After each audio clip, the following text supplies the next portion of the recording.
What jobs did you have that you fucking went in there and go, what the fuck is my life? I was a busboy and a paper boy and a waiter and a dishwasher, all those, jobs. 70s, entry level, you're 16, 15, that's what you get. No one's going to make you a bookkeeper or anything. And my striving for excellence was not exactly at the forefront of my mind. And then I delivered pizza for a while for a guy who sold meth in Burlingame. And he was a ex-con, jarhead. And his mother worked there. Did I tell you this one last time? I don't think so. Burlingame, Vermont? Burlingame, California, on the peninsula. Okay. I'm from San Carlos, which is a tiny white little place 30 miles south of San Francisco. And Burlingame's about halfway up toward the city. And see, I'm from San Francisco. You're from New York. In the West Coast, the city is San Francisco.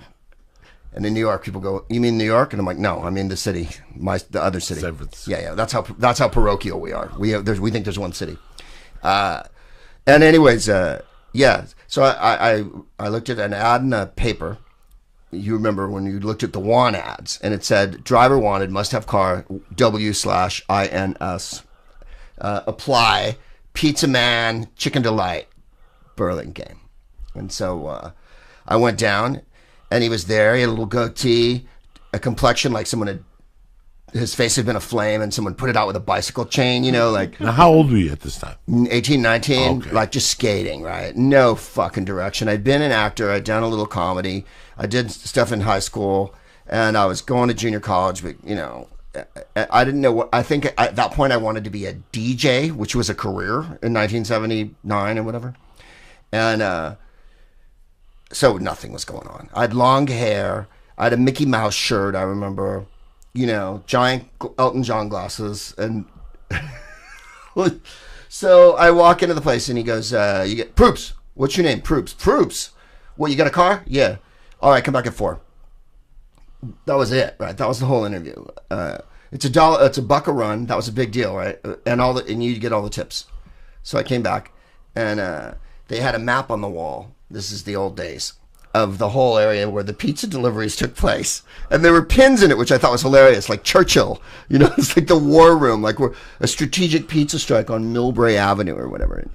And I did a bunch of deliveries the first night. Driving around, I had a Chevy Vega with a cassette deck. I love the Chevy Vega. Remember the Chevy Vega? Fuck yeah. It was a hatchback because you could keep the Two-door pizzas in the back. hatchback, You put the pizzas in the back. And they gave you a little crappy styrofoam oven to put them in. And I listened to KSOL or KDIA, which were the soul stations, and smoked cools and rode around. Some people ordered the same thing every night. Like there was a lady, and you had to stop and get her Pall Malls and milk and shit. And then you go to... so I finished the first night, and I get back, and he goes, "Hey, you did pretty good. You made like 30 pizza runs or whatever." And he goes, "You smoke weed?" And I'm like, "Yeah." And he goes, "Really? Because I deal weed." So, of course, the money I've made the first night. Weed. Yeah. And then he, of course, reveals eventually, within a day or two, that he is a speed dealer. Of course, in those days, we called it crank. We didn't call it meth. And so I worked for him for a few months, and I didn't deliver meth for him. But I would sometimes have to go to deliver pizzas to his dealer's house, and those were always free, right? And sometimes the dealer would come in, and he drove a black Trans Am with a giant eagle on the front, right? And he had the wasted girlfriend with the bell bottoms and the short rabbit fur jacket. And he wore a leather vest and a Civil War hat and no shirt, right? And an iron cross. And, yeah. Real undercover. Fucking... At a pizza chicken delight. So you come in the afternoon, and I don't know if you've ever, you'd hear him upstairs.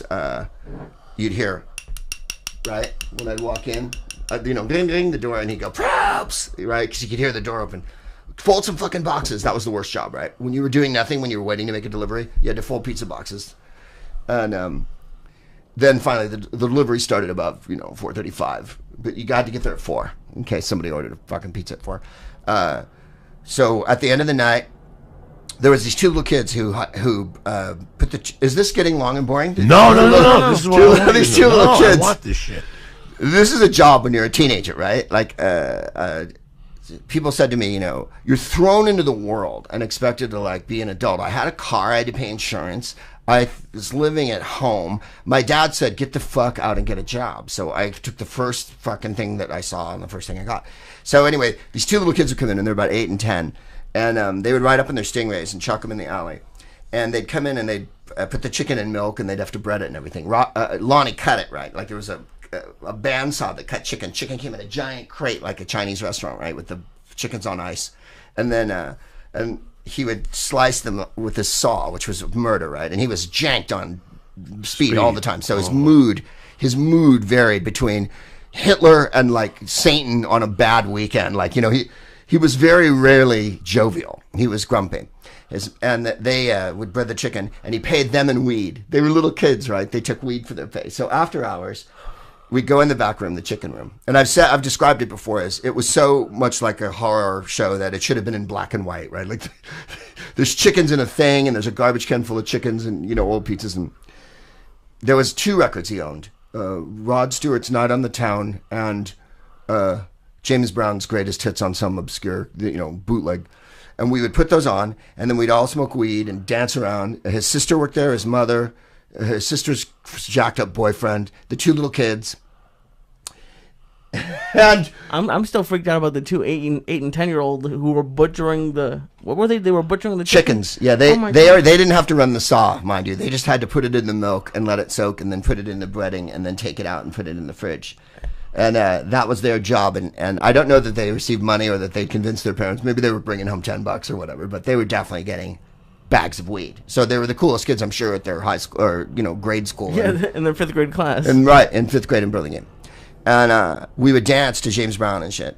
And then he's handing me a joint, Lonnie. And Bobby, the sister's boyfriend, comes up and goes, did he hand you a joint? And I'm like, yeah. And he goes, don't hit on his man because he smokes angel dust, right? Like he'd taken so much speed that he couldn't really get high. Like we would just smoke a joint, right? You know what I mean? We smoke a joint, we get high, and then we're high. Right. He had to go the extra mile to smoke PCP, right? Horse tranquilizer, as it was. Yeah, that was what was popular. And biscuits. So I was like, oh, forewarned is forearmed, right? Like, thank you for telling me that he's smoking fucking angel dust, because I got to get back in my car and go to my. He didn't tell you? You were 19, he just handed you. Uh-huh. That seems a little bit. Dude, he'd been in the joint. He had a Marine tattoo.